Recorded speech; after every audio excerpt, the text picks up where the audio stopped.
골디락스라는 단어가 있어요. 영국에 이 골디락스와 세 마리 곰이라는 전래 동화에서 유래된 단어인데요. 금반머리 소녀 골디락스가 숲속을 헤매다가 빈 오두막집을 발견합니다. 그리고 그 오두막집에 들어갔더니 식탁 위에 스프가 3개 놓여져 있는데 뜨거운 스프, 차가운 스프, 먹기에 아주 적당한 스프. 뭘 먹을까요? 어떤 스프를 먹을까요? 네, 적당한 스프를 먹었어요. 그리고 거실로 갔더니 의자 3개가 있는데 큰 의자, 작은 의자, 앉기에 편안하고 적당한 의자. 어떤 의자에 앉을까요? 예, 편안하고 적당한 의자. 그리고는 침실로 들어갔더니 3개의 침대가 있더라는 거예요. 딱딱한 침대, 너무 푹신한 침대, 딱 맞게 편안하게 잘 수 있는 침대. 예, 여러분 어떤 침대에 주무시겠습니까? 예, 편안하고 잠이 잘 올 만한 침대에 누워서 잤어요. 그리고 일어났더니 그 집이 아빠곰, 엄마곰, 아기곰 3마리가 사는 집이라는 것을 알고 도망쳤다라는 내용이 이 동화의 내용입니다. 이렇게 골디락스라고 하는 금발머리 소녀의 선택에서 유래된 말이 골디락스라는 단어인데 우리의 일상생활과 여러 분야에 널리 사용이 되고 있는 용어예요. 천문학에서는 골디락스 존이라고 해서 생명체가 살기에 좋은 최적의 위치를 말합니다. 그러니까 태양과 너무 멀면 추워서 생명체가 존재하지 않고 태양과 너무 가까우면 뜨거워서 생명체가 존재할 수 없다는 거예요. 태양과 지구 사이에 가장 적당한 거리에 놓여 있기 때문에 가장 살기 좋은 위치에 있다는 거예요. 이것을 골디락스 존이라고 합니다. 한마디로 살기 좋은 곳을 의미하죠. 경제학에서는 이 골디락스라는 용어는 지나치게 호황이거나 불황이 아니라 아주 적절한 성장의 상태를 말하는데 인플레이션과 실업률이 적절한 수준으로 유지되고 경제가 안정적으로 성장하는 상태를 의미합니다. 한마디로 살기 좋은 세상을 말하는 거죠. 심리학에서의 이 골디락스라는 용어는 능력에 비해 너무 어렵지도 않고 너무 쉽지도 않은 적절한 난이도의 과제가 주어졌을 때 최적의 학습 성과가 발생한다는 원리로 사용이 되어져서 교육과 훈련 프로그램을 설계할 때 기준이 되기도 한다는 거예요. 이뿐만 아니라 교육 분야, 기술 분야, 마케팅 분야 등 어느 분야에서 사용되든지 간에 골디락스라는 이 단어는 최상의 상태의 위치를 통해 살기 좋은 환경과 살기 좋은 세상을 의미한다는 겁니다. 바울은 바로 그리스도의 은혜의 복음 안에서의 세상이 골디락스와 같은 세상이라는 것을 주님을 만난 후 깨닫게 되어져요. 주님을 만나기 이전의 삶에도 그는 열심과 열정으로 살았지만 기쁨과 만족과 평안함이 없었습니다. 참 자유함이 없었습니다. 왜냐하면 율법에 얽매여 있었기 때문이거든요. 율법에서 하는 말은 너 죄 지었어 라는 것을 말하고 있기 때문에 어떻게 하면 죄를 짓지 않을 수 있을까를 생각하며 살았다는 거예요. 그래서 늘 죄에 얽매이며 살았습니다. 그런데 예수를 만나고 난 후에는 그 죄의 문제가 예수님의 십자가에서 해결됐다는 것을 알게 되었어요. 내 수고도 내 공로도 내 노력도 없었음에도 불구하고 예수님이 단번에 영원히 그리고 완전히 죄의 문제를 해결해 주셨다는 것을 알게 되었습니다. 그래서 이제 더 이상 정죄함이 아니라 그 은혜를 누리기 위한 삶으로 온전히 바뀌었기 때문에 주님을 만난 후에 참 자유와 기쁨과 만족과 감사의 삶이 무엇인지를 깨닫게 되었다는 거예요. 이게 완벽한 골디락스의 세상이라는 것입니다. 그래서 복음을 전하고 또 전했습니다. 그런데 갈라디아 지방에 있는 교회의 교인들이 바울이 전한 복음을 떠나서 다른 복음을 따르고 있더라는 거예요. 그것을 바울은 이상하게 여겼다라고 성경이 표현해 주고 있잖아요. 그리고는 바울이 전한 복음은 가짜다. 바울의 사도성을 가지고 시비를 걸었습니다. 바울은 목사님이 아니야 라고 하면서 시비를 걸었어요. 그래서 바울은 다메섹 도상에서 예수님을 만난 사건을 가지고 자신의 사도성을 변호함에 있어서 그리스도의 은혜의 축복을 세 가지로 증거하고 있어요. 첫째는 은혜로 나를 부르셨다는 거예요. 우리 15절 말씀 한번 읽어볼까요? 시작. 그러나 내 어머니의 때로부터 나를 택정하시고 그의 은혜로 나를 부르시니가. 예, 이게 무슨 말씀이냐면 13절 14절의 말씀을 보면 내가 이전에 유대교에 있을 때 행한 일을 너희가 들었거니와 하나님의 교회를 심히 박해하여 멸하고 내가 내 동족 중 여러 영갑자보다 유대교를 지나치게 믿어 내 조상의 전통에 대하여 더욱 열심히 있었으나, 이게 무슨 말이에요? 예수를 믿기 전에는 나는 나쁜 놈이었다는 거예요. 그죠? 네, 크리스찬들에게 왜? 나는 박해를 했던 사람이고 핍박을 했던 사람이라는 거예요. 디모데전서 1장 13절에는 더 구체적으로 말씀하고 있는데요. 내가 전에는 비방자요, 박해자요, 폭행자였었다. 그렇죠? 여러분, 바울은 정말 우리가 잘 알잖아요. 예수 믿기 전에는 그런 사람이었어요. 그렇다면 바울은 하나님께 매를 맞아야 할 사람 아닙니까? 매를 맞아도 한참 맞아야 될 사람 아닙니까? 그런데 하나님이 부르셨다는 거예요. 그걸 은혜의 축복이라는 겁니다. 그렇습니다. 여러분, 바울은 자신이 그리스도를 만난 사건을 말하면서 하나님이 나를 치셨다, 하나님이 나를 꺾으셨다, 하나님 나를 혼내셨다라고 말하지 않고 부르셨다라고 말하고 있어요. 그리스도의 십자가의 은혜 안에 자신의 모든 죄가 용서함을 받은 놀라운 축복을 그는 깨닫게 되었다는 거예요. 지난 2013년 90세의 일기로 돌아가신 김동명 목사님이 계시는데요. 이 목사님은 목사님의 아들로 태어나서 일본 고베 공업전문대학을 졸업하시고 한국의 서울대 공대를 졸업하신 후에 1948년에 미국으로 도미하셔서 신학 공부를 하시고 목사님이 되셨어요. 이후에 LA 한인 침례교회를 개척하셔서 미국 전역에 또 전 세계에 수십 개의 교회를 개척하신 목사님이세요. 돌아가시기까지 정말 많은 성도들이 참된 목자로서 존경받았던 그런 목사님이세요. 근데 그분이 쓴 대표적인 책이 뭐냐면 용서받은 탕자라고 하는 책인데요. 그 제목처럼 목사님의 신앙의 핵심은 바로 용서받은 탕자였습니다. 용서받은 탕자의 신앙으로 살았고 용서받은 탕자의 메시지를 선포하고 가르치며 살으셨다는 거예요. 그렇게 훌륭하신 목사님이 무슨 죄를 그렇게 많이 지었길래 나는 용서받은 탕자라고 그렇게 고백하고 계시는 것일까? 남들이 모르는 은밀한 죄를 짓고 계신 건 아니었나? 라고 생각을 하신다면 아직 은혜를 모르는 분이에요. 사실 흉악한 죄를 지어서 용서받은 탕자가 아니라 은혜를 제대로 경험했다면 김동명 목사님만이 아니라 우리 모두는 용서받은 탕자였다는 것을 깨닫게 되는 것이 당연한 거라는 겁니다. 사실 우리는 원래 용서받을 수 있는 존재가 아닙니다. 우리는 죄 가운데서 마땅히 죽어야 할 존재들이었어요. 죄 가운데 태어나서 죄 가운데 살면서 결국 죽음으로 끝나게 될 그런 인생에 대하여서 우리는 아무런 대책이 없는 사람들이었습니다. 사망의 사형 선고를 받은 죄인들이었어요. 그러면서도 자기 잘난 맛에 스스로 하나님이 되어서 제멋대로 살고, 그러면서도 어리석게도 사탄에 속아서 온갖 우상을 섬기고 소망 없이 살아가던 인생들이 바로 우리였다라는 겁니다. 그랬던 우리를 하나님이 먼저 사랑해 주셨어요.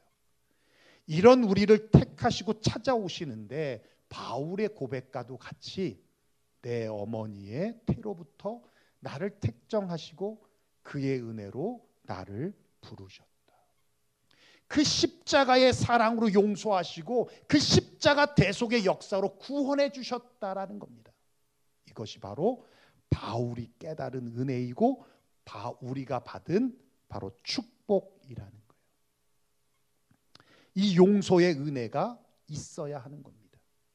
용서받은 은혜, 그 감격을 늘 가지고 살아야 한다는 거예요. 그래야 우리도 용서하며 살 수 있다는 거예요. 스타벅스에 한 손님이 들어와서 주문을 하는데 I want a latte with no milk 라고 주문을 하는 거예요. Please give me a latte without milk. 여러분 이게 말이 됩니까? 여러분 라떼는 10%의 에스프레소와 90%의 밀크로 만드는 게 라떼잖아요. 근데 우유 없이 라떼를 달라는 겁니다. 그래서 직원이 Are you kidding me? 그랬더니 무슨 소리라는 거야. 나 지난번에 그렇게 만들어서 먹었어. 그러면서 짜증을 내더라는 거예요. 오케이, 알았어. 그리고는 아메리카노를 만들어 줬답니다. 그랬더니 땡큐 하고 가더라는 거예요. 이분은 아메리카노를 우유가 안 들어간 라떼로 알고 있었던 거예요. 여러분 우유를 넣지 않은 라떼 그 자체로 존재할 수 없어요. 그렇죠? 크림을 넣지 않은 크림빵 없는 겁니다. 카레를 넣지 않은 카레라이스 말이 안 되는 거예요. 그와 같은 겁니다. 용서하지 않는 크리스찬도 있을 수 없는 겁니다. 왜요? 용서가 없으신 예수님을 상상할 수 없듯이 용서가 없는 크리스찬도 말이 안 된다는 겁니다. 우리가 용서하시는 예수님을 믿는다면 용서하지 않는다는 것은 우유를 넣지 않은 라떼를 주문하는 것과 같다라는 거예요. 사랑하는 유영교회 성도 여러분, 하나님께서 죄 많은 나를 치시지 않고 그리스도의 은혜로 용서하셔서 나를 부르셨다라는 것을 믿으신다면 여러분 그 믿음으로 용서하며 살아갈 때 복음 안에서 골디락스와 같은 세상을 경험하게 될 줄로 믿습니다. 두 번째는요, 새로운 비전을 주셨다는 거예요. 우리 16절 한번 읽어볼까요? 시작. 그의 아들을 이방에 전하기 위하여 그를 내 속에 나타내시기를 기뻐하셨을 때 내가 곧 혈육과 의논하지 아니하고. 예, 그렇습니다. 우리 사진 하나 볼까요? 예, 이 제목이 Are they all sister? 이거예요. 무슨 사진일까요? 예, 한국의 미인대에 출전한 여성들의 얼굴입니다. 근데 외국인들이 봤을 땐 다 가족인 줄 알았다는 거예요. 다 시스터인 줄 알았다는 거예요. 예. 미의 기준이 획일화되었다는 겁니다. 이건 하나님께서 만드신 것이 아니라 강남의 성형외과 원장님이 만든 기준이죠. 예. 꿈도 마찬가지예요. 좋은 대학에 들어가서 대기업에 취직하는 것, 이게 요즘 젊은이들의 꿈입니다. 아니면 공무원이 되는 게 꿈이에요. 그것도 안 되면 정규직만 되면 좋겠다라는 꿈을 꿉니다. 여러분 그 자체가 잘못된 것이 아니라 꿈이 획일화되었다는 거예요. 예, 그냥 다 똑같다는 얘기예요. 예, 그리고 하나로 모여지죠. 뭐예요? 돈으로 모여지죠. 그래서 최종 꿈이 뭐냐면 그 위대하시다 하는 조물주보다 건물주가 되어서 그래서 집 몇 채 가지고 평생 월세 받으면 사는 게 최고의 삶이라고 생각한다는 거예요. 어떤 아이에게 물어봤어요. 너 꿈이 뭐냐?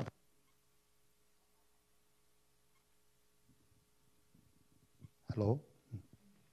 너 꿈이 뭐냐? 그랬더니 재벌 2세라는 거예요. 와, 너 꿈 크다. 그랬더니 걔가 그렇게 말해요. 아저씨, 고민이 있어요. 뭐? 나는 재벌 2세가 꿈인데 우리 아빠가 노력을 안 해요. 그래서 미치겠어요. 재벌 2세는 누가 재벌이어야 돼요? 아빠가 재벌이어야 돼요. 근데 아빠가 노력을 안 한다는 거예요. 여러분의 자녀가 제발 이 새에 꿈을 꾸지 않도록, 이 새에 꿈을 꾸는 순간 여러분이 피곤해지니,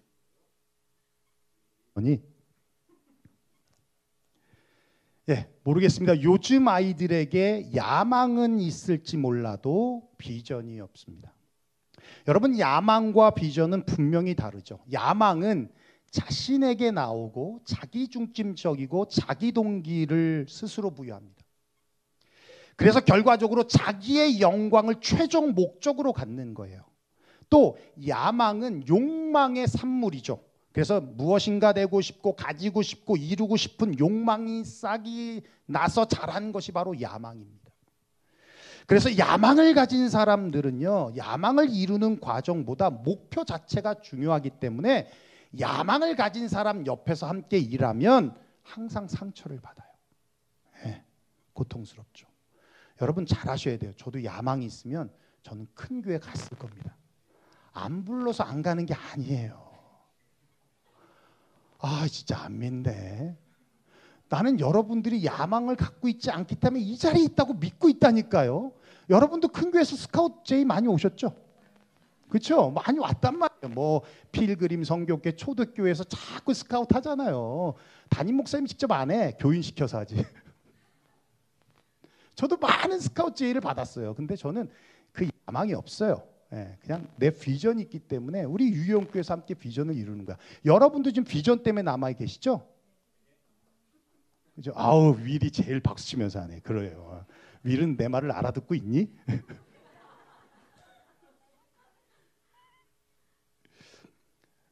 여러분, 비전은 나에게서 나오는 게 아니라 하나님에게서 나오는 거예요. 하나님에게서 나오지 않는 비전은 모두 비전을 가장한 야망입니다.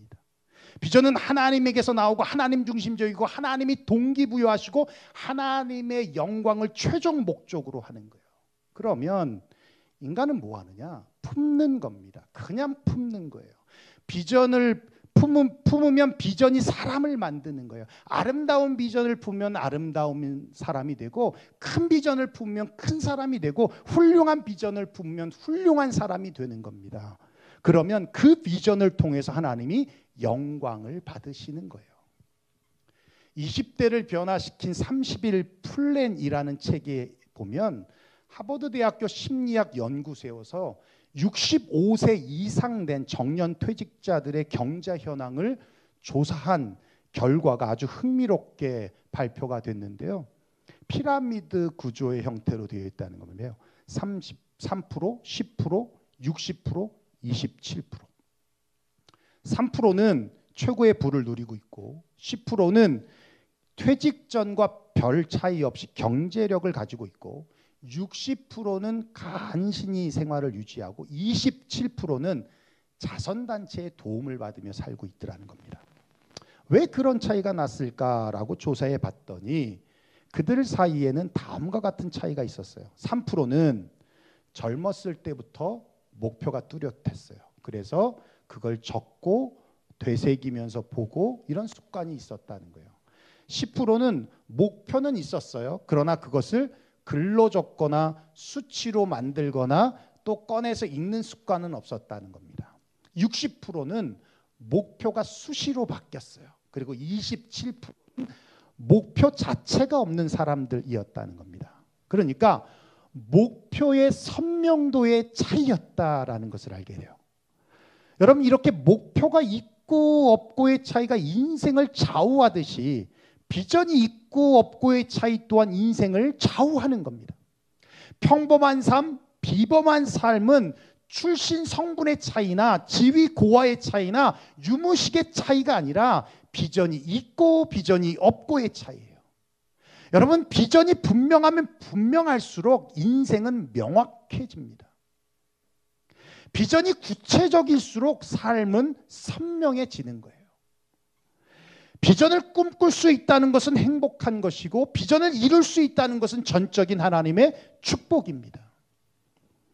하나님의 비전은 나이와 상관없어요. 너희의 자녀들은 예언을 할 것이고 너희의 젊은이들은 환상을 보며 너희의 늙은이들은 꿈을 꾸리라고 그랬습니다. 그리스도의 은혜 안에서 우리는 비전을 받는 거예요. 그것이 축복입니다. 은혜 안에서 주님의 비전을 품고 살아가는 저와 여러분들 되시기를 주의 이름으로 축원합니다. 그리스도의 은혜의 축복의 세 번째는요, 빚진 자가 된다는 거예요. 자, 우리 23절 한번 읽어볼까요? 시작. 다만 우리를 박해하던 자가 전에 멸하려던 그 믿음을 지금 전한다 함을 듣고. 예, 우리를 박해하던 자 누구죠? 바울이잖아요. 예수를 믿기 전에 바울이에요. 근데 그 사람이 변화를 받았다는 거예요. 그리고는 본인이 그 누구보다 앞장서서 그 믿음, 그 복음을 전하고 있다는 겁니다. 예, 바울은 오히려 본인이 핍박하고 박해한 것 이상으로 핍박과 박해를 받으며 전했어요. 그 이유는 예수를 만난 후에 아주 중요한 가치관이 생겼는데 그것이 바로 빚진 자라고 하는 가치관입니다. 로마서 1장 14절인데 한번 읽어볼까요? 시작.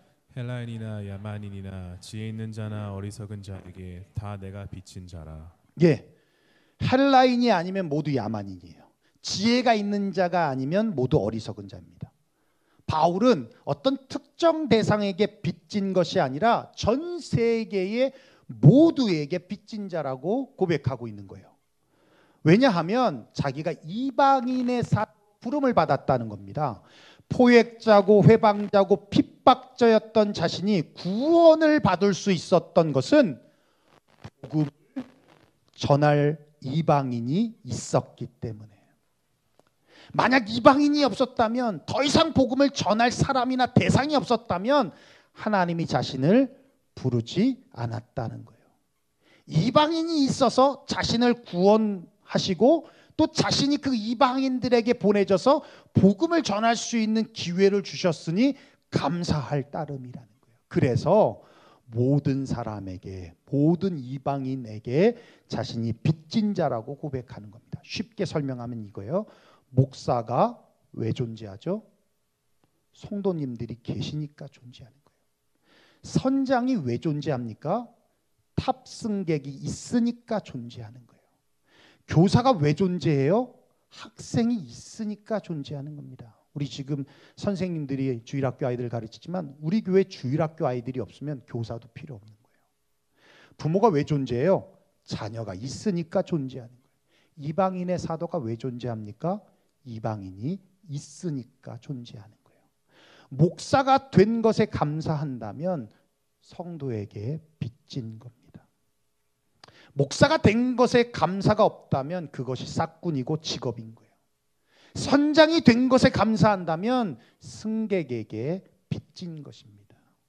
선장이 된 것에 자부심이 없다면 그건 사명이 아니라 싹군이에요. 그래서 세월호 침몰할 때 자기 살려고 선장이 도망치는 거예요. 방송만 했어도 많은 사람들을 살려낼 수 있는데 먼저 도망친 겁니다. 교사가 된 것에 감사한다면 학생에게 빚진 거예요. 부모가 된 것에 감사하다면 자녀에게 빚진 겁니다. 이방인의 사도가 된 것에 감사한다면 이방인에게, 믿지 않는 자들에게 빚진 거예요. 그래서 바울은 채권자의 삶이 아니라 채무자의 삶, 빚 받는 삶이 아니라 빚 갚는 삶이었기 때문에 섬김을 받으려 하지 않고 섬기는 리더로서 가는 곳마다 복음을 전하면서 빚 갚는 인생을 살았다는 거예요. 여러분, 빚하면 개념적으로 부담이라는 것이 먼저 갖게 되는데 그렇지 않아요. 우리의 관점이 좀 바뀌어져야 합니다. 여러분, 빚을 질 수 있다는 것은 뭐예요? 능력입니다. 아무나 돈을 꿔주지 않아요. 인컴이 적은 저에게 20만 불, 30만 불 누가 꿔주겠습니까? 갚을 능력이 있기 때문에 100만 불도 꿔주는 거예요. 꿀 수 있다면 능력자죠. 인정받은 것이죠. 두 번째는 갚을 수 있다면 부담이 아니라 그것은 크레딧입니다. 여러분, 서브프라임 모기지가 왜 일어났죠? 빚 갚을 능력이 없는 사람들이 너도 나도 다운페이 없이, 노 다운페이 없이 은행에다 돈 빌려서 집을 샀어요. 근데 빚을 갚지 못하네. 그러니까 은행 넘어가고 투자에서 넘어가고 경제 체제가 붕괴된 겁니다.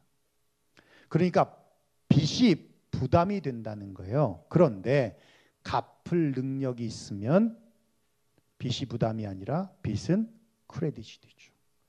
여러분 누가 뭐 그런 분 많이 계실 수도 있겠지만 누가 집 사는데 돈을 다 대고 집을 삽니까? 30년 모게지로 가죠. 그죠? 그러면 30년 갚으면 그게 뭐 누구게 돼요? 내 거 되는 거죠. 내 거 되는 거예요. 차를 살 때 여러분 60개월 할부로 사잖아요. 그렇죠? 60개월 다 갚으면 뭐가 돼요? 내 거 되는 거예요. 내 거 되는 거예요. 갚은 만큼 자산이 되는 겁니다. 여러분 빌렸다가 다시 갚으면요. 미국 사회는 신용사회잖아요. 내 크레딧이 올라가죠. 올라가죠. 네. 갚을 수 있다면 그건 부담이 아니라 그건 크레딧이 되는 거예요. 그리고 세 번째, 빚은 갚는 즐거움이 있습니다. 매달 총액이 줄어드는 것을 보면 흐뭇해요. 우리 집 이제 17만 불 남았어요. 17만 불 다 갚으면 이제 나는 은퇴연금을 준비한 겁니다. 내가 그랬더니 동환이가 와 좋겠다 그래요. 갚을 게 아직 많은 것 같아. 여러분 빚 줄어드는 즐거움이 있어요. 제가 말씀드렸죠. 저희 어머니가 갑자기 밤에 가게 갔다 돌아오셔서 저를 부둥켜 안고 뒹굴었어요. 너무 기뻐하시는 거예요. 알고 봤더니 그날 모게지 다 갚는 날이었어요. 그리고 갈비 먹었습니다. 빚 갚는 즐거움이 있다는 거예요. 여러분 하나님께서 그리스도 은혜 안에 바울을 빚진 자로 부르셨어요. 바울뿐만 아니라 우리 또한 하나님은 빚진 자로 부르셨습니다. 이게 축복이에요. 이게 축복입니다. 그 의미는 우리에게 빚 갚을 능력이 있다는 거예요. 여러분 그렇게 말하잖아요. 한 영혼이 천하보다 귀하다. 그렇죠? 그렇다면 우리에게는 그 천하보다 더한 능력을 주셨다는 얘기예요. 또한 그 빚을 갚으면 갚을수록 우리에게 축복이 된다는 겁니다. 우리 다니엘서 12장 3절 읽어볼까요? 시작. 많은 사람을 옳은 대로 돌아오게 한 자는 별과 같이 영원토록 빛나리라. 별과 같이 영원토록 빛난다. 예. 빚을 갚으면 갚을수록 천국에 쌓이는 거죠. 하나님의 축복, 놀라운 면류관들이 쌓이는 겁니다. 더 나아가 빚 갚는 기쁨과 즐거움을 주시기 위해 주님은 우리를 복음의 빚진 자로 부르셨어요. 그래서 여러분 선교를 다녀오신 분들은 다 느끼고 아시지만 가면 진짜 힘들어요. 힘든데 갔다 오면 여운이 있어요. 뭔가 보람이 있어요. 기쁨이 있고 감사가 있어요. 우리 지난 주일날 뷰리 서플라이 하시는 분들이 밴더들이 여기 무슨 호텔이죠? 메리어트 호텔에서 트레이딩 쇼를 했어요. 주일날. 그런데 예수 믿는 분들이 계시잖아요. 그러니까 미국 전역에서 오셨으니까 예배를 드릴 수 없는 상황이에요. 되게 바쁘고 하니까. 그래서 요청이 왔어요. 목사님 주일날 아침에 호텔에 오셔서 예배를 좀 인도해 주실 수 있냐고 그런 요청이 왔어요. 이유는 예배를 드릴 수 없는 상황이라 신우애들, 예수를 믿는 분들이 같이 예배를 드렸으면 좋겠다. 그 마음이 너무 귀하잖아요. 그 마음이 너무 참 너무 아름답잖아요. 우리 교회 성도들도 타지에 가서 주일날 예배 지키기 위해 그런다면 너무 기특하잖아요. 그래서 너무 마음이 좋아서 제가 성경책 하나 달랑 들고 가서 예배를 인도하는 것보다 그분들도 주일 예배인데 정말 주일 예배를 주일 예배답게 한번 드렸으면 좋겠다는 마음이 제 안에 생겨서 성재, 우리 찬양 인도자 성재 형제에게 얘기했어요. 사실은 그냥 성재 형제 또 피아노 반주자 둘이서 그렇게 하고 저까지 해서 셋이서 가서 이렇게 예배를 좀 드렸으면 좋겠다 생각을 했는데 성재가 우리 찬양 또 리더가 모아놓고 이랬는데 우리 가자. 그래서 이것까지 다 가려고 그러는 거예요. 드럼까지 가고 막 너무 저의 마음하고 똑같은 거예요. 너무 귀하잖아. 그런 마음을 갖고 다 가자 그러는데 15명 앉을 만한 방이었어요. 근데 거기에 드럼을 칠 수도 없고 새벽 7시, 아침 7시에 드럼 치고 난리를 부를 수가 없잖아요. 그래서 그거는 아니다. 그랬더니 그러면 피아노 반주자, 찬양 인도자만이 아니라 싱어까지 가자 해서 5명의 친구들이 갔어요. 가서 저까지 6인데 앉아 계신 분은 8분이었어요.